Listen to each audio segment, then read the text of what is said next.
नमस्कार मंडळी, मी आता जगदाळवाडी या ठिकाणी आलो आहे। म्हणजे आपण कोल्हापुरातून आल्यानंतर साधारणपणे वाघबीळपासून थोडं पुढे आल्यानंतर जगदाळवाडी हे गाव लागते आणि तिथंच कदमवाडी म्हणून हे आणखी एक गाव आहे।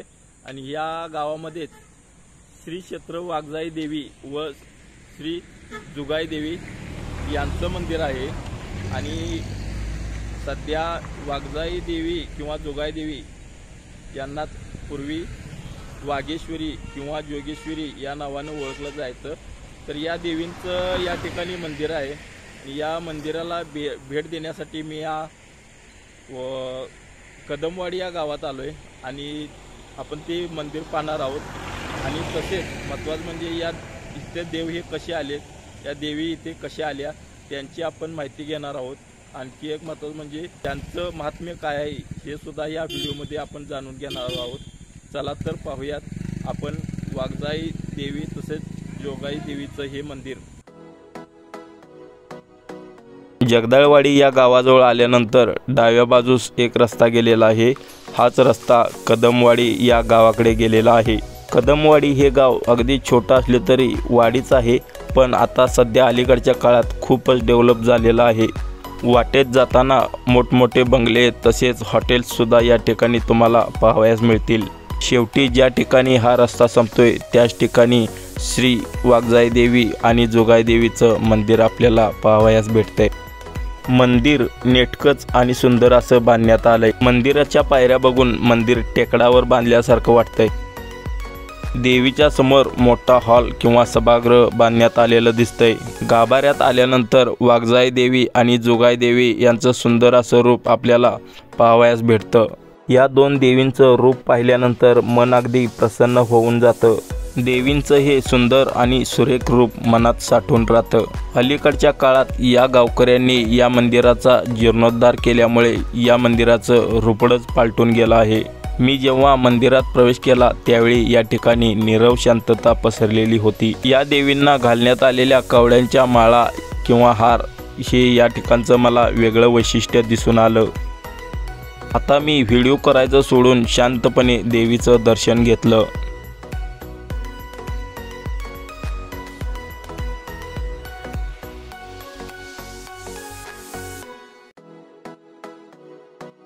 आज रविवार असल्यामुळे काही मंडळी देवीच्या दर्शनासाठी आली होती।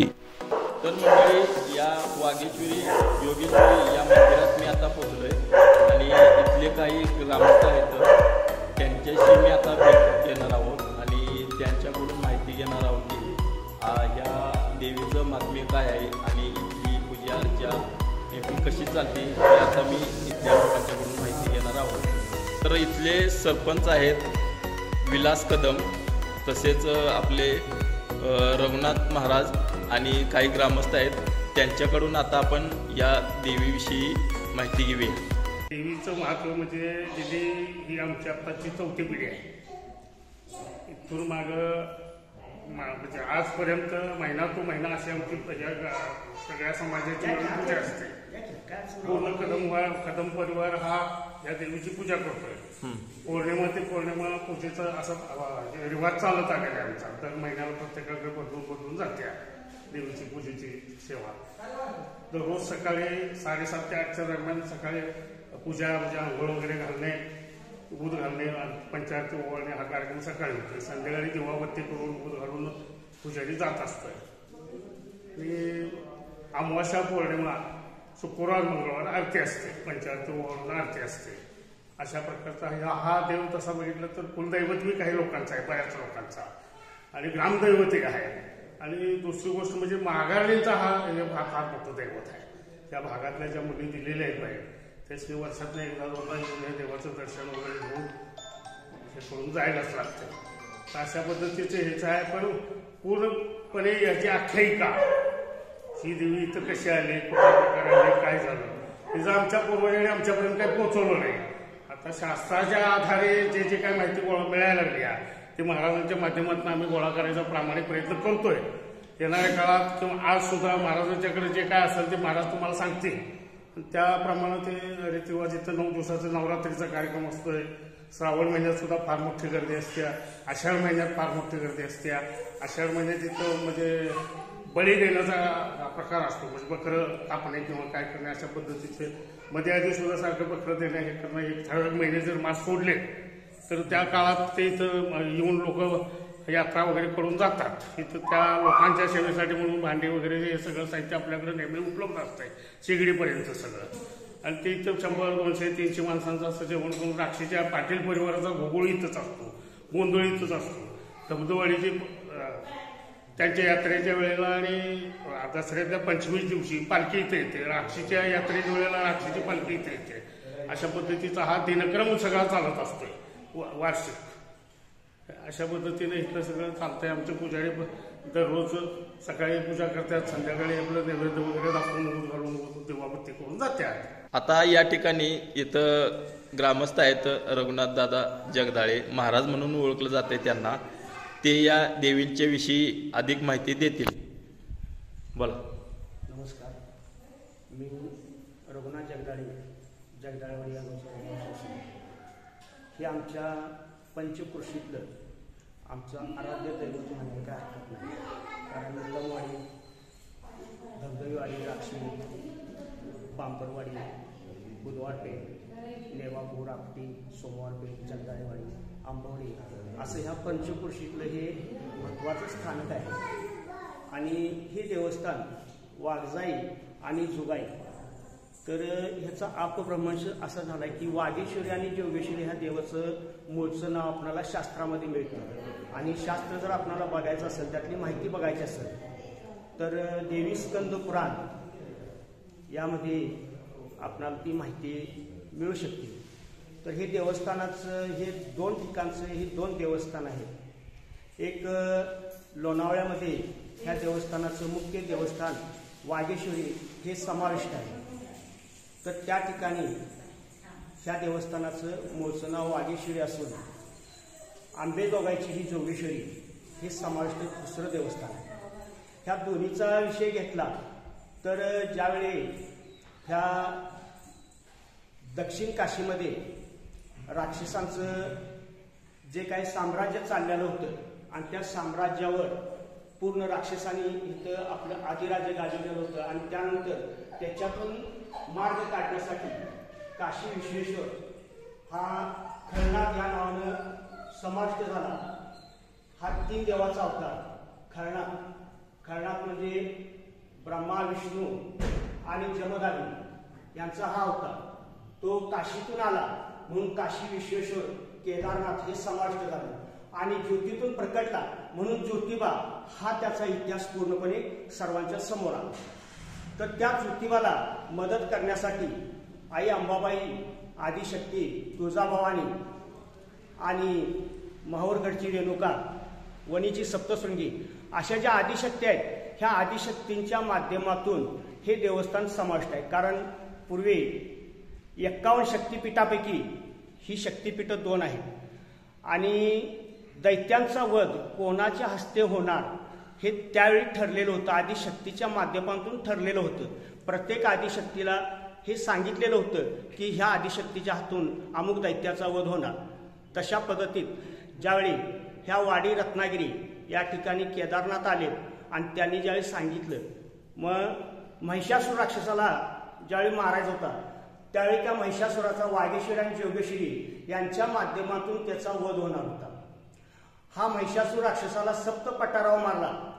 हे पूर्वीचं सप्तपठार म्हणजे आताचं मसाई पठार. या ठिकाणी महिषासूर राक्षसाला मारला. आणि ज्यावेळी मारायचा होता त्यावेळी देव स्वतः महिषासुरावर युद्ध करायला गेले असता देव बेसावध असताना महिषासुराच्या घोड्यानं ज्यावेळी केदारनाथांच्या छातीवर लात मारली, त्यावेळी महिषासुराच्या घोड्याने छातीवर लात मारल्यानंतर त्यावेळी देव खाली पडले. पांडवदरा म्हणजे पांडवलेणी ही मसाईपाशी आहे, त्या ठिकाणी आम्ही जाऊन पाहिलं तर ज्या ठिकाणी देव पाठीमागं पडले त्या ठिकाणी झरा समाविष्ट झाला. त्या ठिकाणी एक छोटंसं लिंग आहे, त्या पाण्यामध्ये ते लिंग आहे. आणि त्या ठिकाणी देव जिथं पडले त्या ठिकाणी गंगा उगम झाली असं शास्त्र सांगते. त्या ठिकाणी पडल्यानंतर देवाने आदिमातेचा धावा केला आणि त्यावेळी सांगितलं की महिषासुराला मारायचं असेल तर वागेश्वर आणि जोगेश्वरीचा धावा करायला आदिनाथानं म्हणजे केदारनाथानं सांगितलं. त्यावेळी केदारनाथानं ज्यावेळी ह्या दोघींचा धावा केला त्यावेळी ह्या वाघावर स्वार होऊन वागेश्वर आणि जोगेश्वरी ह्या त्या ठिकाणी आल्यानंतर ह्या महिषासुराचा वध झाला. महिषासुरानं शेवटच्या क्षणी एक विनंती सांगितली की माझं नाव चंद्रसूर्य आहे तोपर्यंत अमर राहावं म्हणून मला काहीतरी वरदान पाहिजे. आणि ह्या दोघींनी त्या ठिकाणी मसाई हे आपलं स्वरूप धारण करून दिलं महिषासुराच्या नावानं.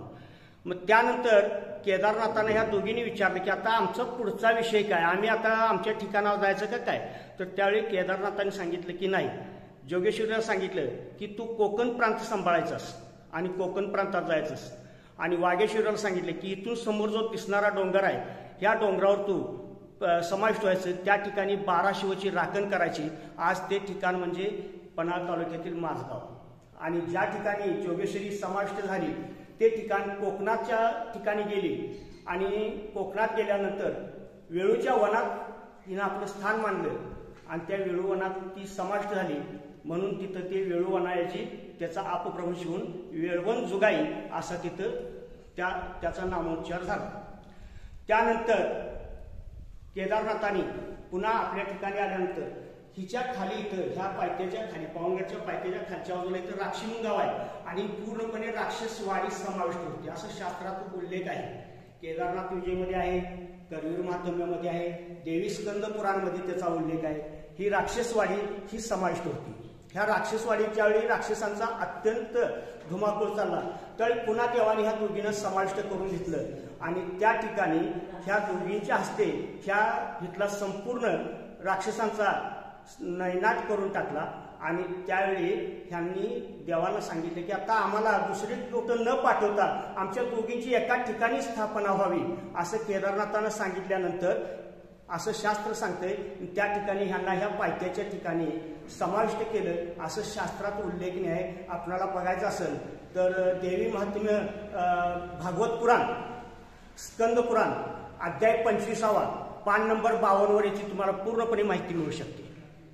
असं आपल्यापासून इतिहास आहे आणि ह्या इतिहासाच्या अनुषंगानं जेवढी माझ्याकडे काही माहिती उपलब्ध झाली तेवढी सांगितली. ह्यात आणखी काही चूक असेल किंवा अजून काही माहिती असेल तर अजून कुणाला त्या संदर्भात काही माहिती असेल तर अजून समाविष्ट करावी अशी माझी इच्छा आहे. कारण हे देवस्थान म्हणजे तसा विषय घेतला तर कोकणातील सावंतवाडी, कुडाळ, कोचरा शिवाय वेंगुर्ला, दुसरी गोष्ट म्हणजे इकडं आपल्या ह्या पंचक्रोशीत ह्या इकडल्या भागाचं हे मूळ देवस्थान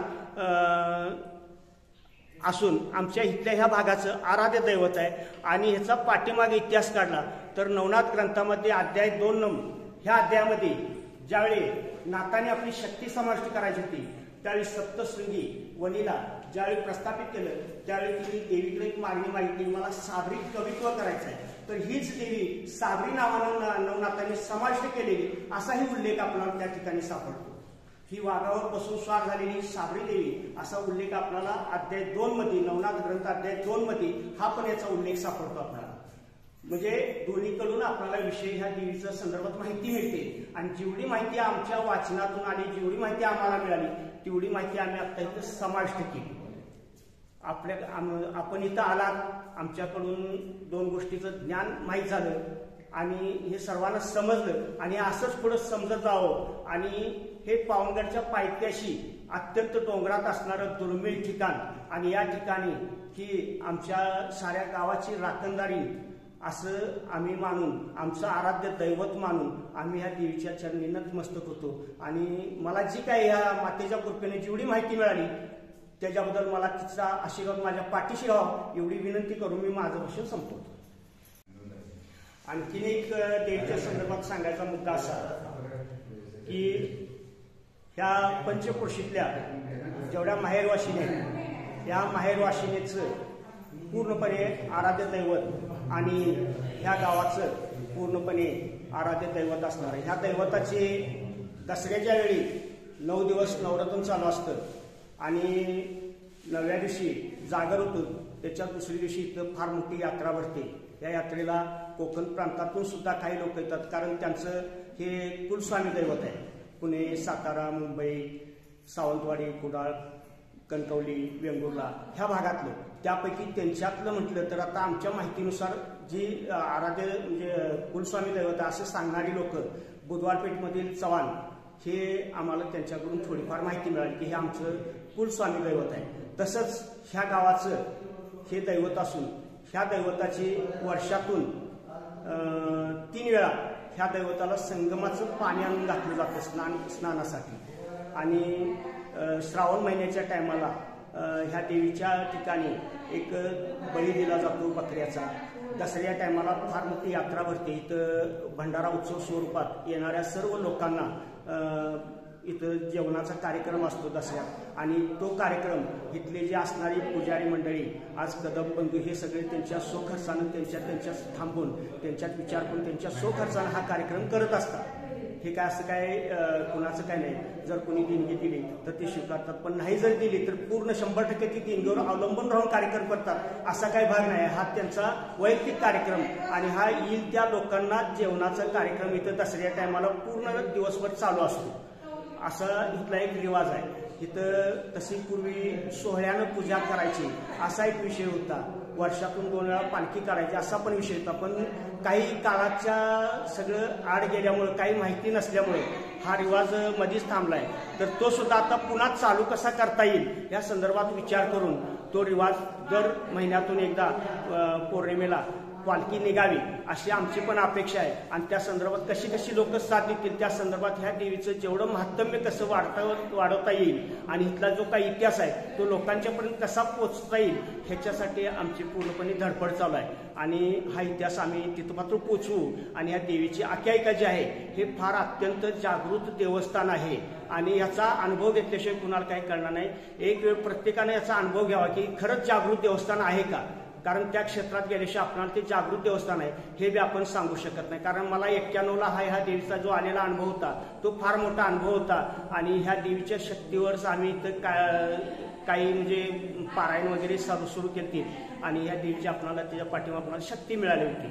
असा एक माझ्यातला अनुभव आहे. आणखीन इथले कदमबंधूंना जो काय अनुभव आला असेल तर ते सुद्धा बोलू शकतील, सांगू शकतील आणि त्यांनी सांगावं एवढी माझी इच्छा आहे. ह्या मंदिरातला उत्सव असतो.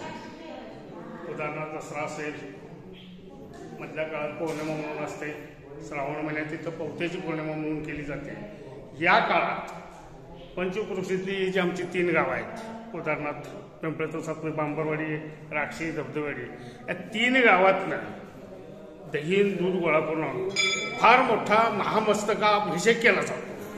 ज्याच्या पौत्याच्या वेळेला ह्याच्यात श्रावण महिन्यात नव्याची पौर्णिमा म्हणून मागच्या 2 महिन्यापूर्वी असते ती. आणि दसऱ्यातले 2 दिवस म्हणजे ज्या दिवशी घटस्थापना होते त्या दिवशीचा आणि जागर असतो त्या दिवशी हा फार मोठा महामस्तक म्हणजे जवळजवळ 9-10 लिटरचा महामस्तका अभिषेक केला जातो. आणि हे आम्ही पुजारी मंडळींनी जाऊन प्रत्येक गावातल्या या 3 गावातनं जाऊन मागून आणायला लागते. आणि त्याचा महामस्तक अभिषेक दुपारी 4 नंतर 5 नंतर असा संध्याकाळी असतो. संध्याकाळी मग महाआरती होते. अशा पद्धतीचा इथला रिवाज आहे. ज्या वेळेला दसऱ्यातली पंचमी असते त्यावेळेला राक्षी गावचे मुक्कामला लोक येत असतात नवरात्र करणारे. आणि त्या दिवशी इथं त्यांच्यासाठी करमणुकीचा कार्यक्रम म्हणून ठेवला जातो. इतर वेळेलाही जागरा दिवशी सुद्धा 8व्या दिवशी करमणुकीचा कार्यक्रम असतो.